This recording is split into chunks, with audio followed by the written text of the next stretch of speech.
For the latest information regarding the COVID-19 pandemic in Cupertino, please visit cupertino.org/coronavirus.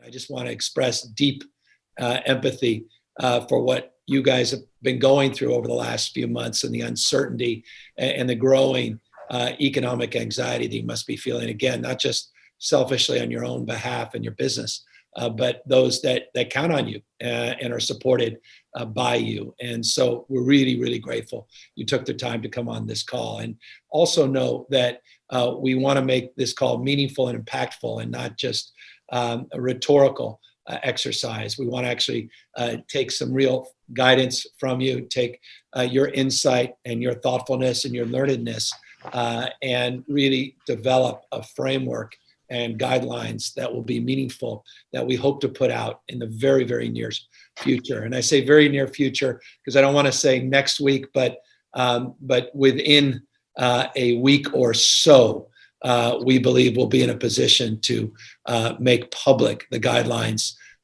in your sector. But one thing we also recognize, your sector is multifaceted, and we don't want to be naive and just put out something that's bland and that doesn't meet your unique criteria and your unique considerations, and also look at this from a regional perspective as we do everything, and the fact that we still are led by local county health advice and counsel.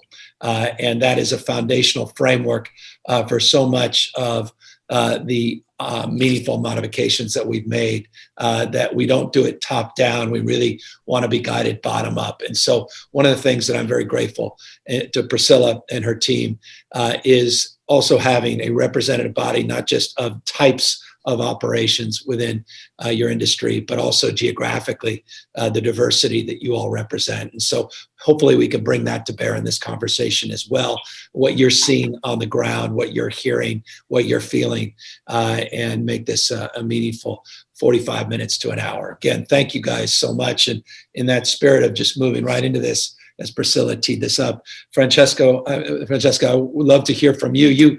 You have such a remarkable lens because of the scale and scope of your operation, the thousands of employees, the geographic frame, particularly in the Central Valley, of which you operate, and your leadership role in this alliance. Maybe we can just kick it off and you give us a sense of where you have been and your struggles and challenges, and where you hope we can go in the next few weeks.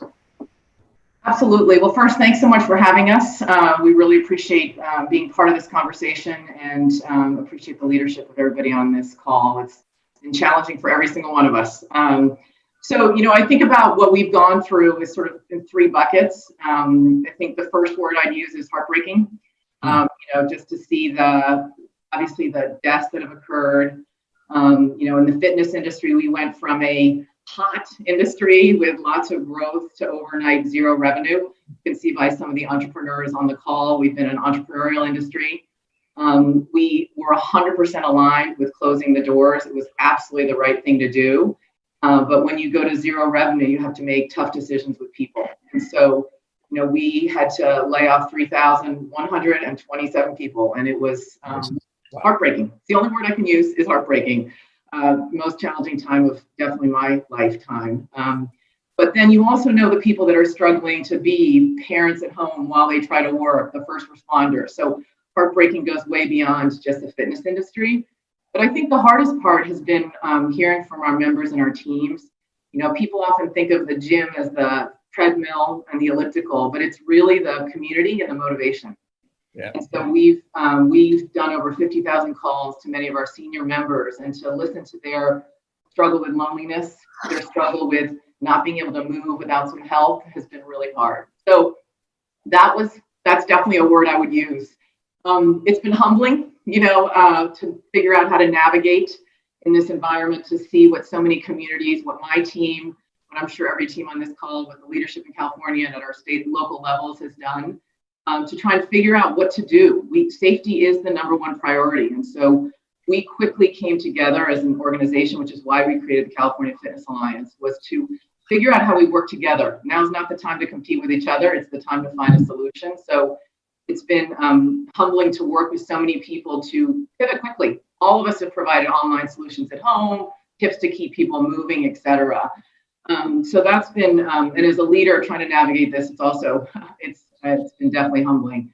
But it's also been given us a renewed sense of purpose, I would say. Most of us join the fitness industry because we want to make people healthier. And I would say this has renewed that sense of purpose for all of us.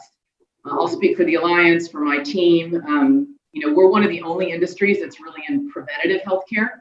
And when I look at some of the communities so impacted by COVID-19, many of them are individuals who struggle with chronic illnesses, obesity, diabetes, high blood pressure, and that's what we do. I mean, yes, we love the Ironmen and the triathletes, et cetera, but I know my peers on this call would probably agree, the most meaningful stories are the people that you take who are, struggling with a chronic illness and able to, become healthy again. And so I think as an industry, our renewed sense of purpose is how do we work together within the industry with other partners, hospitals, insurance companies, national parks, to say, how do we get more Californians healthier? How do we avoid those chronic illnesses? So if there is, God forbid, a round 2 of this or a future other kind of illness, more people can withstand it because they're healthier. So it's been the range of, from heartbreaking to humbling to renewed sense of purpose, but I really see this industry emerging stronger than ever, in a different way, with different partners, with different lenses, and really as a collaborator. We have been known historically as a competitive industry. We are competitors. A lot of us are ex-athletes. I won't deny that. But now we're going to compete to win against, bad health. That's really what we want to do. So that's been the journey we've been on, and we're anxious to emerge again to get California moving physically, mentally, and economically. I love it. Thanks for kicking us off in that frame and in that spirit as well. Just out of curiosity, Francesca, did you take advantage of the PPP program? Were you able to get any of that support? No, we were not eligible. We were too big under the SBA guidelines because we were 3,000 team members. So we have unfortunately received really no relief on any front at this point in time. So. Wow.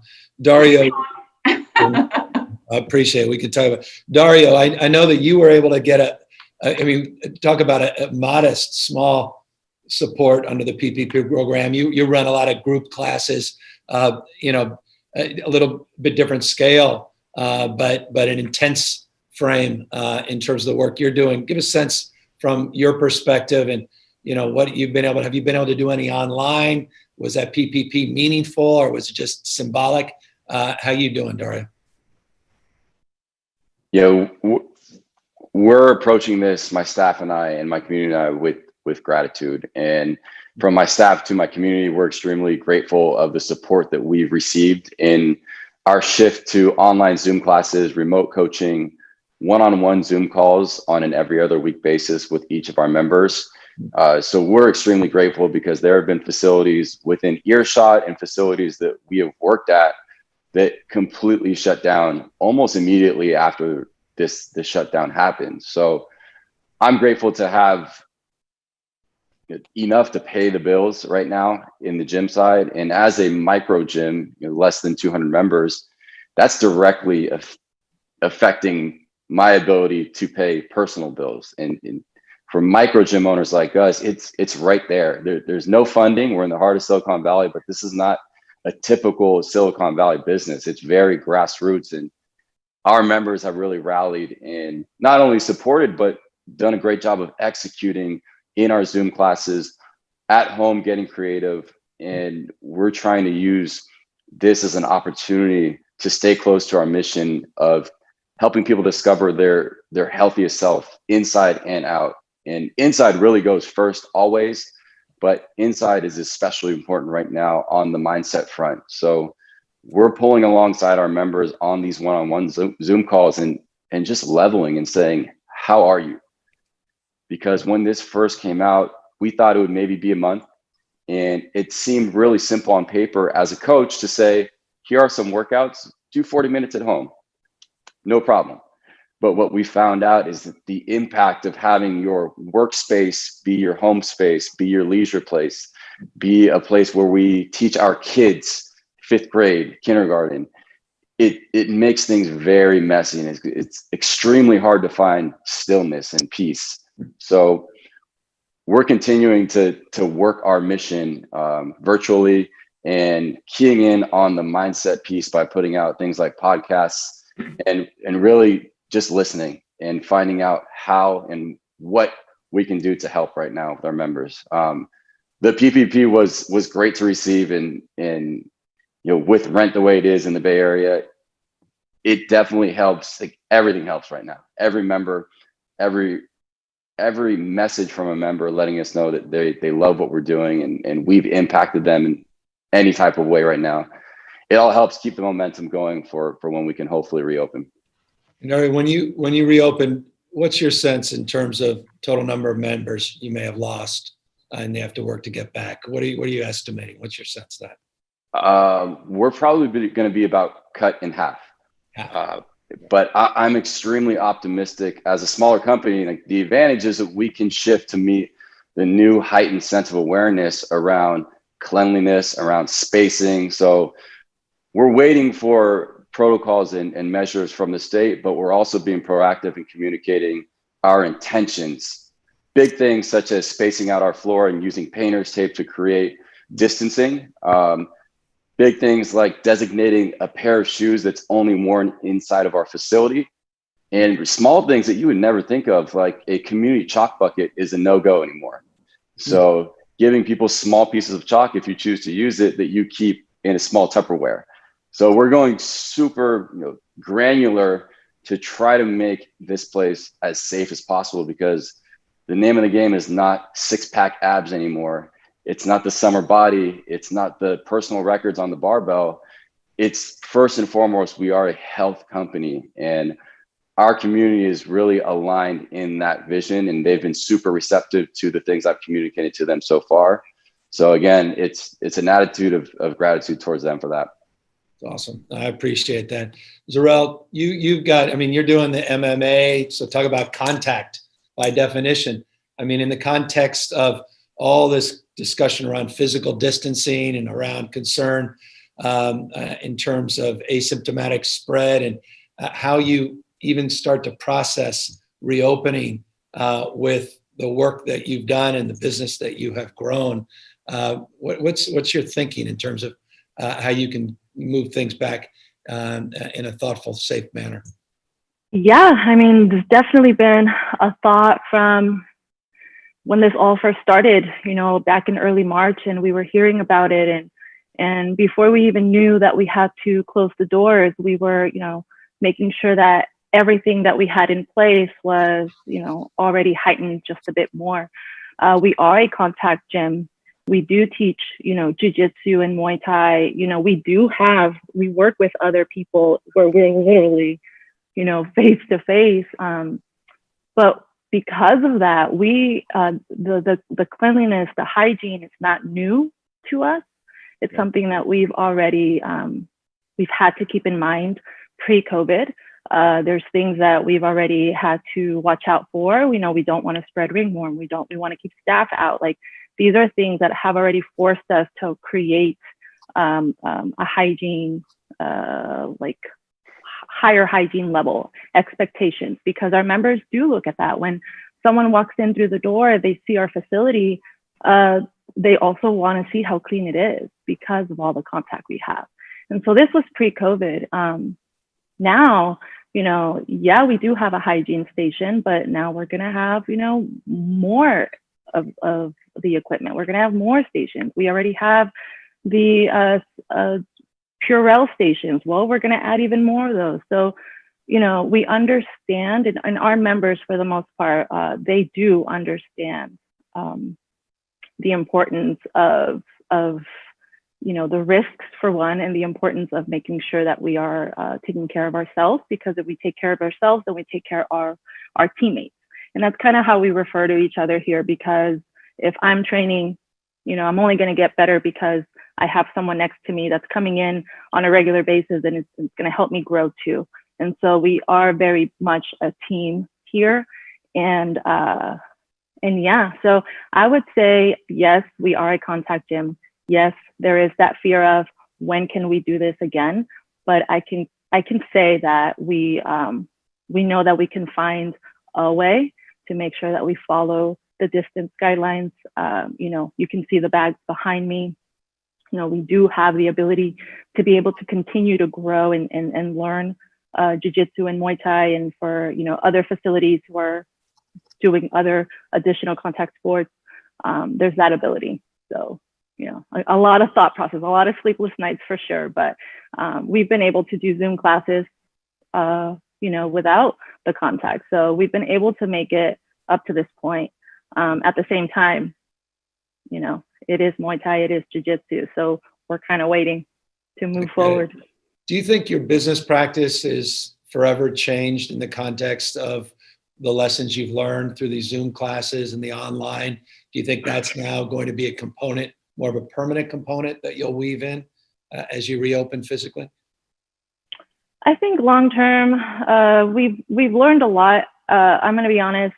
I was very doubtful week one when we closed our doors, and we were talking about virtual training, and I was very hesitant because how can I punch air over and over again? And so it really was a leap of faith of, we're going to do it and we're going to be great at it. And our members really have been responding to that. So it's helped us discover something different. We shot out a bunch of instructional videos, things that we might spend time on one-on-one, but we were able to really break it down and shoot out instructional videos that, we will continue to use for our newer members, people that are interested, that might want to continue to work on things at home. So maybe the way that our members now do have drills and additional things they can continue to do if they're not in the building. But again, it's a contact sport. And so, our gym is very highly competitive, meaning, not only are we teaching jiu-jitsu, but at a certain point, some of our members might feel ready to go to a tournament, well, they need to get ready for that. We have Muay Thai fighters, amateur and pro, and we have to get our work in. And so, the conversation is kind of, for us, it's like we have our general members that are learning and growing. And then, we have the competitive program here too. And so there's a lot of conversations about where our focus is now and if we're able to do things. Obviously in California, we won't be able to have, big events like fights. So, maybe fighting isn't our top priority right now, but it's going to be a big impact on us if we can't do it moving on and moving further. No, I appreciate that. No, thank you. And Jocelyn, a little less contact, presumably in the yoga space, though. I've seen some competitive yoga studios that scare the hell out of me. But give me a sense of how you're faring, and I know you've got a lot of folks that have worked with you and how they're doing. I think you got a little support with the PPP program. Give us a sense of what you've been able to adapt to, how you've kept the lights on, if you have at all, or landlord issues and online classes, the sort of whole panoply. Yeah, well, first of all, thank you and your team for your leadership and really trying to steer the boat in the right direction for all the different industries. So thank you for hosting us and having us all here. And, with People's Yoga specifically here in East Los Angeles, we have been able to pivot overnight, literally, to become an online-based business with a series of online classes. And we are continuing to offer the same amount of classes that we were offering in the studio pre-COVID, and have also increased the number of instructors and staff on the team from 16 to now 20 because the admin work has increased so much. There's just so much on the back end that it takes, like Zorel was mentioning, that pivot to online, you're kind of hesitant, but you're like, what other choice do we have in this moment? And then you're literally creating a new business from the ground up almost, And so that's been a huge pivot. Thankfully, we were able to receive PPP, which has helped to continue to keep the staff, the different instructors, and to also pay rent. Although the studio, People's Yoga is a really, really small grassroots studio. It's about 1,000 square feet. And so, as I was talking to Leah and Lauren, who are the owners of People's Yoga, we just don't see an immediate opening of that space. Once you space people out in 1,000 square feet, I mean, that doesn't really leave enough room for people. So the studio is currently being used as a set for instructors who do come in and film themselves, giving a class via Zoom. And we've seen that, we've had a small drop in memberships, about 15 or so members who have dropped, but it's kind of balanced out because we've also had a few people who are taking classes, whether it's just like a quote unquote walk-in, who are from New York or, Portland or different areas of the world and the country who had heard of People's Yoga, but obviously were never able to come in person. And so it's kind of opened the door to like what the possibilities are. But then in addition to that, because we're now focusing more on this like virtual concept for the studio, we also have a partnership with a big organization that's state funded, city funded here in Los Angeles. And they are wanting to record, classes from these instructors, from these independent contractors, and, until they develop a little bit of a library. And then I think they may be essentially thinking about, reusing those videos and not hiring instructors as often as they would, on a weekly basis prior to COVID. So that is also an issue that we're seeing on this whole like virtual end of like, what do royalties look like? This video content, like if it's being recorded, who owns that? Like who's the owner of like that, the copyright for that? So that's like a whole other can of worms that's starting to open up for us. And that contract that hasn't been settled yet is a $20,000 annual contract, $20,000. And so, that's pretty significant for a small business like People's Yoga. And so that's definitely something where we need a little bit of support navigating, like, what does that look like now for ownership rights of video content that's being created, and how to settle those types of contracts. And, other things that we've also considered that I talked to a little bit with your team yesterday was, if we can't use People's Yoga, the current space, to reopen in a way that feels safe and comfortable for everyone, especially in a yoga space where we're encouraging people to breathe more intentionally, to breathe really heavy, and you're just in a confined space. So, I wonder if there may be a possibility to have some sort of a joint use agreement or partnership with Parks and Rec or schools that have green space where, we could have a designated area that's maybe sectioned off, and there's amplified sound and people can adequately space themselves out on yoga mats. And we can amplify that sound of the instructor so that people can hear without us having to strain our voices now, right?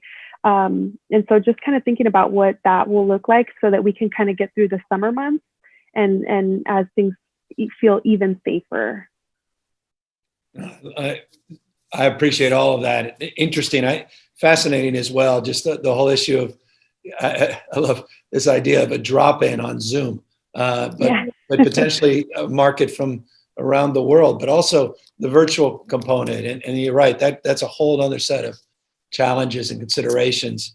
And it just reinforces, as you guys have adapted to this new reality, just listening to all of you, figuring out ways to make it and opening up space of opportunities that you may not have presented themselves prior. But with that, opportunities also the challenges that you state. And I appreciate that insight. Adam, I appreciate you. I purposely made you last because every damn person in my office knows you well. They love your place, and they are more desperate perhaps than even your family members are to get you back and reopened. And I know you've had a little fits and starts, and Adam, I appreciate you just sticking in there and some of the work you try to do on personal fitness, not just the group classes. But tell us a little bit about your journey maybe give me your perspective, not just my staff's perspective, on how fabulous your operation is here in Sacramento. Well, I really appreciate those kind words. Thank you very much. And thank you very much for having me on this call and hosting this call. I think it's a wonderful opportunity for us all to share what we're going through. So we have 46 employees at Fitness Rangers. We did receive the PPP and we've kept them all on. We'll be able to keep them on through June 5th. So we're in a pretty difficult position. Right. Come June 5th. We are currently hosting outdoor classes in parks of 10 or less people with 10 plus feet of space in between each person. So hey, just on that, sorry to interject because it's so relevant to where Jocelyn was. Is that something you worked out with the city or the county directly? And it is. Did it require you a permit, or what was the process to getting that support? So the county was wonderful. They said there's currently no permitting needed, and just go to the parks and you guys are all good to go. About 15 years ago, when I started my boot camps, we did need permits, and it was a lot more stringent than it is now to exercise outside. Our gym is 10,000 square feet, and we have recently built very stringent protocols on how we can reopen safely and provide not only a clean, safe environment for our members, but also that outlet that they desperately need. I've received tons of feedback on how devastated the majority of our community is, as well as I am devastated financially, emotionally, mentally, and as is my family, my 2 small children. It's been extremely challenging. However, we want to provide a space that is safe and that is 100%. We want the government's backing 100%. When the county of Sacramento let us open last week for 3 days, it was the best thing in the world. The folks that did come in those 3 days were absolutely thrilled. They felt safe. The equipment was sanitary. We went to extreme measures that we want to continue to do when we are allowed to reopen, Governor. In fact, I would like to invite you down to see these measures. I want to give you a tour and show you exactly what we're doing. I think you'll be very impressed. And I truly feel that we can operate a successful business with these measures implemented, not just for the near future, but for as long as we have to. We're desperate. We want to get back into the gym. We're doing everything we can to keep our members engaged. We've had a tremendous community. Everyone has been really supportive, but we're at a point where I'm going to have to lay everyone off. I may have to close my doors permanently if we can't reopen soon. So we really need your support. I appreciate it. And with that, and I don't mean to put you on the spot, and please don't answer if you wish not to. What happened after 3 days? I mean, so they let you open at the county level, and then what occurred? What happened? So the county let us open a handful of small studios in Sacramento. And I was in the middle of a meeting with my general manager and my head trainer, and I received an email from the county that said, unfortunately, we have to rescind your opportunity to open. You must shut down immediately. So that was, a bit of a blow, but we're rolling with it. We've done a lot more classes outdoors. We're starting to do parking lot workouts. We're keeping our members engaged. We've provided a ton of free workouts online.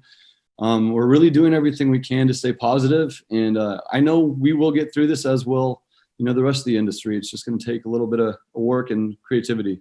No, I appreciate your spirit, man. Thank you. And I look, you talk about your kids and things and dreams and business. It's not dollars and cents. It's something much bigger, deeper. And so I appreciate that.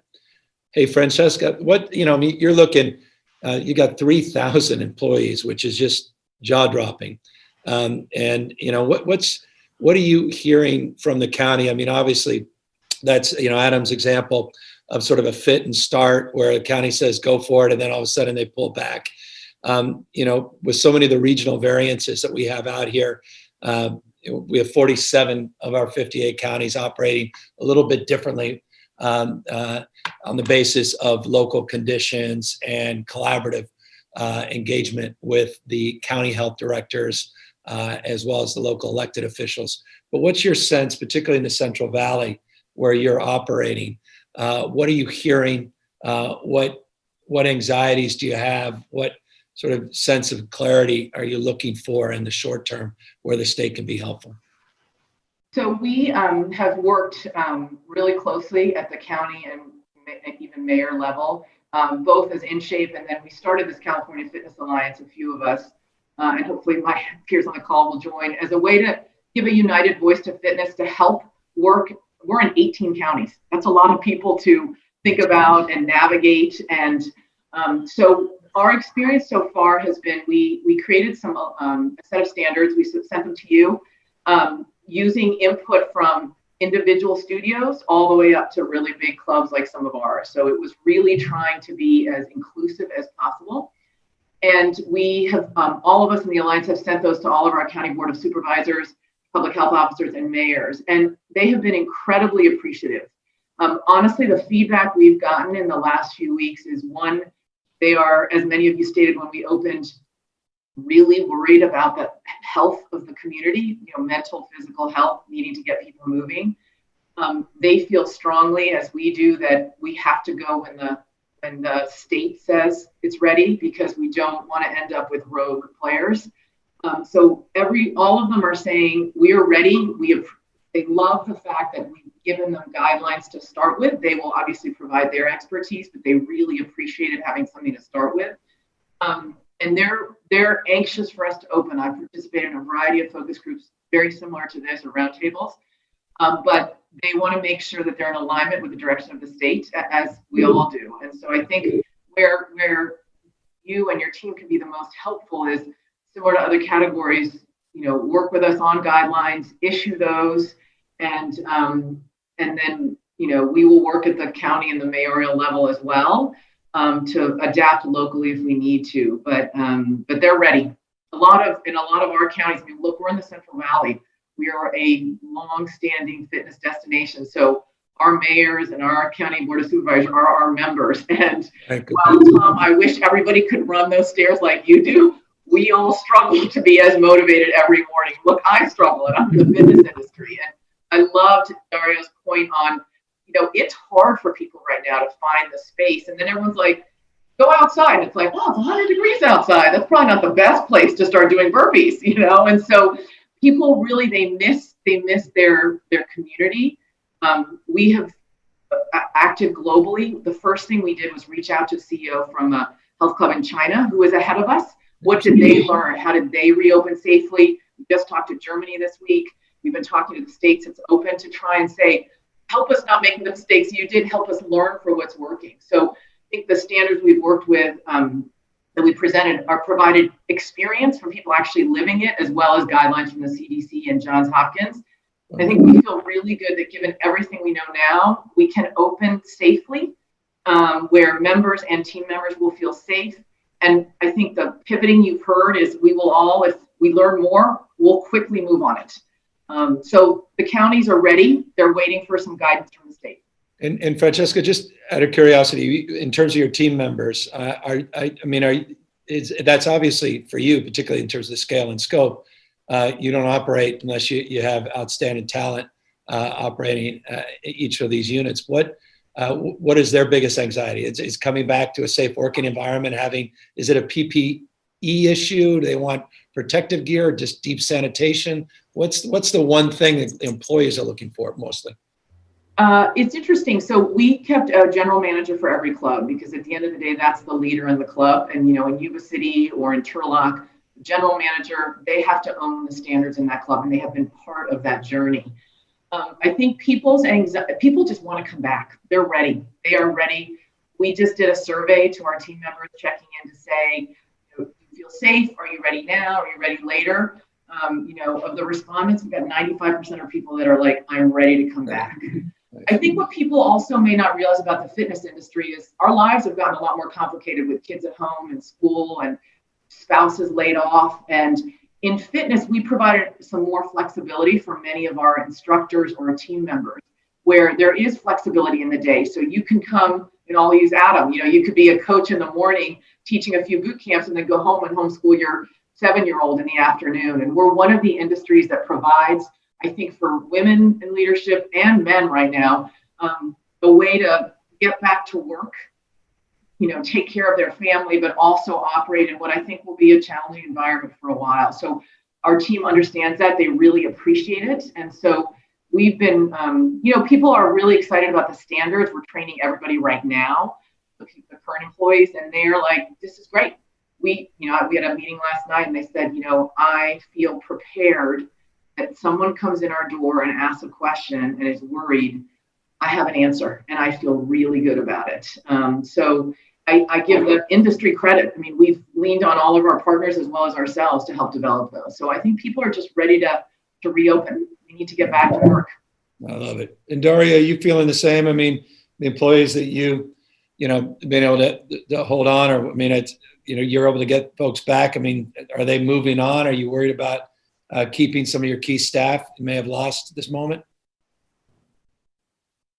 I wouldn't say I'm worried about losing my staff. No, I'm extremely grateful for their support and understanding at these times. They are 1099 contractors, so quite frankly, they don't have any real loyalty to the brand, to Origin, but they've demonstrated extreme loyalty, going above and beyond, understanding that payroll is going to be cut more than half right now, and still taking what I am able to give them and executing it and sticking to our values and our mission. And that's really been the challenge right now, is we talk a lot about adversity, facing adversity, doing difficult things as coaches. And we've really taken this as a team as an opportunity to, all right, let's walk this walk now. And let's take this challenge head on and control what's within our control right now. And right now that's Zoom and the touch points that we have through our app online. And we just got to do the best that we can there. So I wouldn't say that I'm in fear of losing my team, but I really feel for them, because one of my main missions is, when you are coming up in the fitness game, you're working here and there and 1099ing here and there and there, and there's really no home, and there's nowhere where, for some people, anyone is looking out for your personal and professional development. And that's a vision that I have for anybody that I employ to any measure, full-time, part-time, 2 classes, 10 classes. I want to make their experience as a fitness professional the best possible. And usually I'm able to do that, and I have the tools to do that. But right now we're finding other ways, and just figuring out, what do we have right now? We have time. So let's build a foundation on how we teach different movements and mindset techniques. So every week we get on a call, and it's called Coach's Corner. And it's a really cool open forum for my staff and I to just jam and create processes that are eventually going to help people when they get back. And then also for me to touch base with them and try to give them tools to be able to help people, whether it's at Origin or another place they coach, move them there too.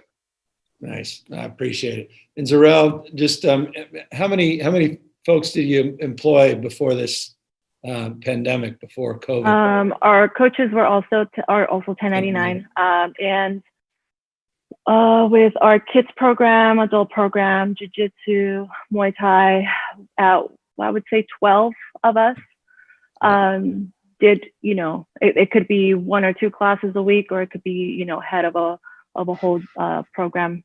So yeah, 12. And do you see everybody coming back? I mean, or is it not a light switch that turns on? I mean, it's going to take some time. What's your sense? I mean, that's kind of tough to say because, again, we're all kind of living our own personal, we're going through our own personal things right now too. Like to be honest, have to think about who's going to take care of my daughter if I have to come back and open the doors. But that also means that I have other, a staff position available so that someone else can be here, or my boss is also going to be here. So we're going to be taking turns and making sure that if I'm here, he can be at home with his family and vice versa. So these things are all manageable, but we all have our very unique situations going on. We have some coaches that are students, so they are out of school and, they live with their parents. We have other coaches that don't, and they have to make a living, and they're struggling a little bit more. So we do have a wide range. I think that the intent is that, yes, they will come back, right? Like, we've built this community, just like Dario was saying, like, we built a community. We are a family. We have been talking to each other a lot. I've had to depend a lot on like I said, my teammates, my coaches, my boss. Like, I probably 6 weeks ago was just probably in the darkest, lowest, a little depressed here, and people helped me get out of it. So we're all here for each other. I have high hopes that we can come back and, continue moving forward. And, but, like I said, we've all been talking, we've all been helping each other out. We've all have still been there for each other in one way or another. I love that. And Jocelyn, just that sense of community, which is so foundational. Do you feel you lose a little bit of that online and these Zoom classes, or are you able to create community on Zoom? Absolutely. And sorry for the construction noise outside, just in case you hear any pounding. Yeah, I think that we've absolutely lost a little bit of that sense of community. When you go into a studio setting, you get to greet people in a different way. Sometimes there's like hugging, how are you been? How's your daughter? And now you're in this Zoom class where, some people just show up the minute the class starts, and, some people have their video off. So you can't even see them, but, they're watching. You can't see the postures that they're holding in this yoga practice, but you assume that they're trying their best. And so, yeah, it definitely does hurt that sense of community. And we've been talking about what that looks like, if we should host some just gatherings that are not necessarily like a class, but just kind of like, how's everybody doing? Just to kind of keep that energy going, because people's yoga is so different than any yoga studio that I've ever been to. I've been practicing yoga for the last, over a decade. And I had been to, yoga studios in downtown Los Angeles on the west side, and frankly, anywhere where I can get a Groupon that I could afford, right? And then I finally walked into people's yoga, and I had this like sigh of like relief that felt like, this is my community. They're all these bodies in here are like people of color who have endured a great deal of trauma, generational trauma. We live in a low-income community and have oftentimes felt that pressure of oppression that has been, somewhat normalized to a certain extent. And this place just really feels like we're all here to heal together. We've been through some stuff, but it's finally the sense of like, growing up in a Latino community, there's a sense of like, we call it like the hater attitude, but people's yoga has like really, really like brought us all back together. And so I think that it's a really, really important space, not just physically for a lot of people, mentally, spiritually, to really continue to evolve the community to feel this sense of family. And, unfortunately, the other, kind of negative component of going digital is that there is this digital divide of, our elders who were attending regularly. And although we've, tried calling them to help them figure out how to get online via Zoom, it just isn't as easy for them. And so that's been an issue, and that we've lost that part of our community that we feel is really important to keeping a hold of those traditions. No, I appreciate it. And thank you for reminding us of that obvious and foundational point of those disparities in terms of access, just knowledge, access, familiarity, let alone just the capacity to afford these tools of technology. I appreciate that. Adam, before I turn it over to Tom and Ann, Adam, just if we were able to turn the lights back on and you were able to get the county, order back, you able to get all your folks back to work quickly? Do you think you have enough? I mean, your membership, your I mean, or is it going to take you think it's going to take 3, 4, 5, 6 months? What's your sense to bring back where you were pre the shutdown? We're not going to get back to where we were for at least a year. However, I can bring back my team if we can start soon. We can't wait. I cannot afford to wait much longer than a week at this stage. We are literally gasping for air. We have the protocols. We are safe. I know that a lot of my friends in this community that have helped me develop these protocols are right in the same position that I'm in. And Governor, we need your help. We need to do this very soon.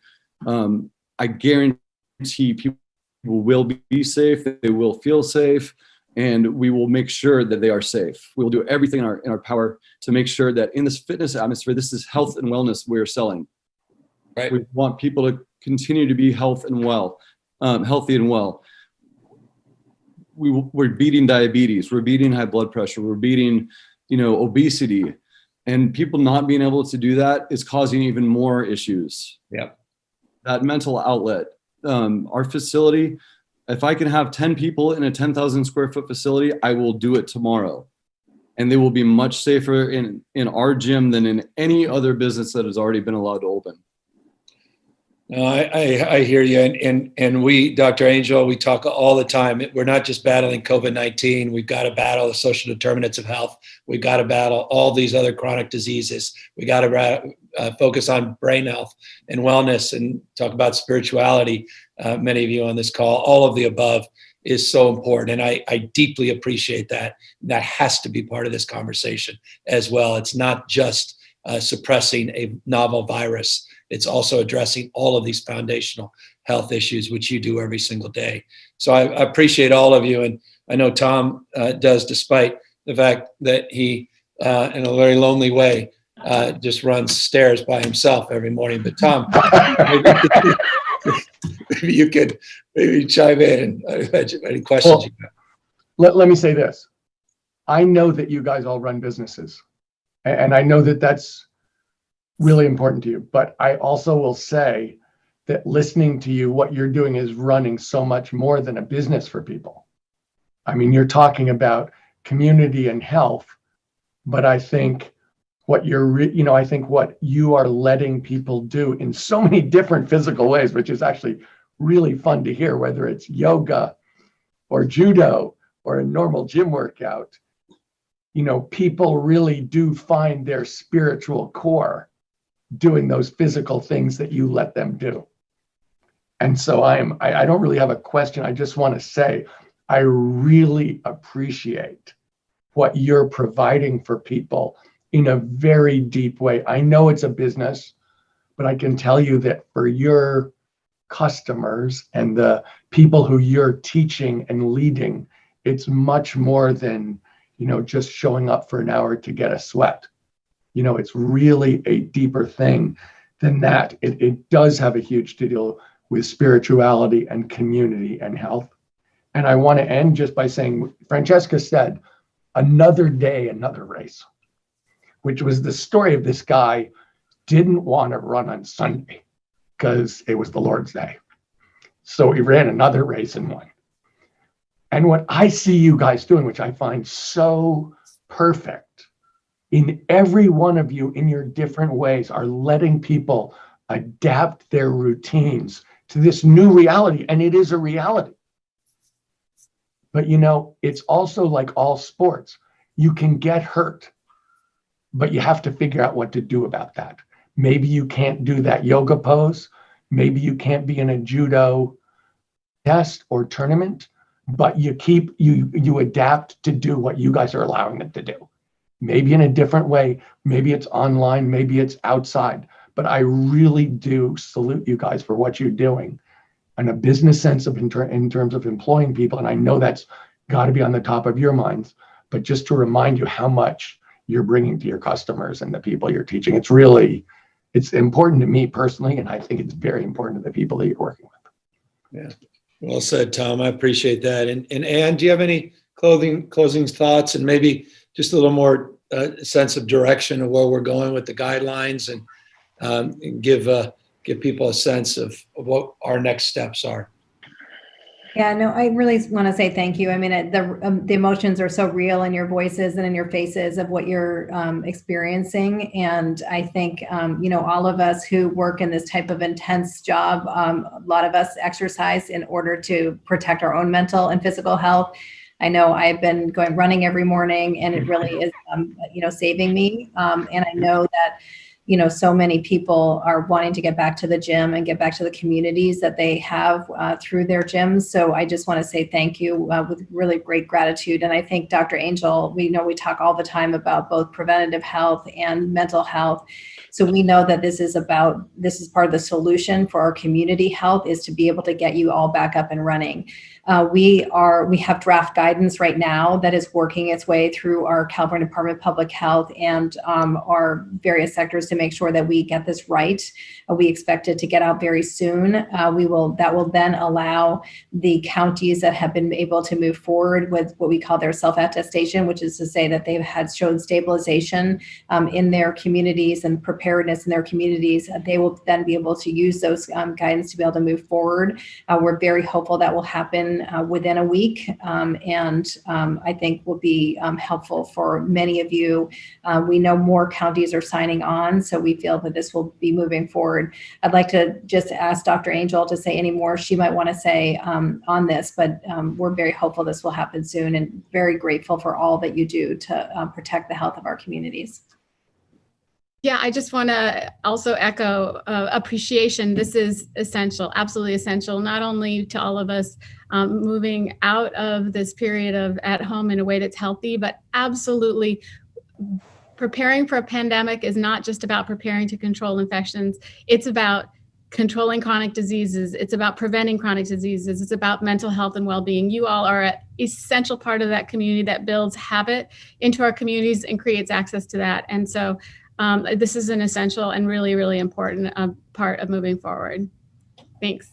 That's good. And so thank you guys. And so I hope you get a sense we're getting closer, and you guys, thank you all. You've all been, everything you guys have sent us. Some of you have sent us a lot more than others. We've compiled and we've digested, and we are starting to organize in this draft form. And obviously, based on this call, we'll collaborate or calibrate even more. But I'm just grateful to all of you, particularly the diversity of the experiences you provide your clients and customers. And thank you for feeding that into this brain trust and to Dr. Angel's work as she, at the state level, puts together these guidelines in council and in collaboration with local health directors up and down the state. And so we, trust me, we look forward to getting these out. It can't happen soon enough. And I hear that loudly and clearly, but also I just want to express loudly and clearly our gratitude to you guys for participating today. And thank you for everything you've done to hold strong through this difficult time, and really look forward to you guys thriving over the next few months when we start to turn the corner. Thank you guys. Thank you. For the latest information regarding the COVID-19 pandemic in Cupertino, please visit cupertino.org/coronavirus.